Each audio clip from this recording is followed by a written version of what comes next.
how to add payment method on Coinbase, or how you can link your bank account on Coinbase. Hi everyone, welcome back to our channel. I am Bimal from How to Geek, and in today's video I will simply show you how you can link your payment method on Coinbase. So just make sure to watch the video till the end. In order to add a bank account on Coinbase, what you have to do is you have to simply go ahead and then go to coinbase.com. I'll also make sure to leave a link in the description box.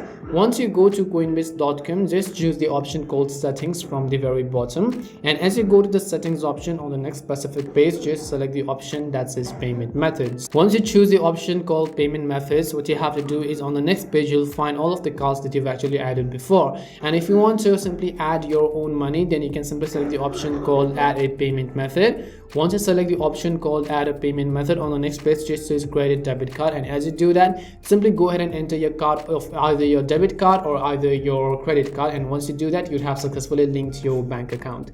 And that's all it takes to go ahead and then add your bank account on Coinbase. We hope the video was really helpful, and if it did help you, then make sure to leave a like and subscribe to our channel. If you've got any more questions, feel free to leave them down. Thank you very much for watching, and see you soon in our next video.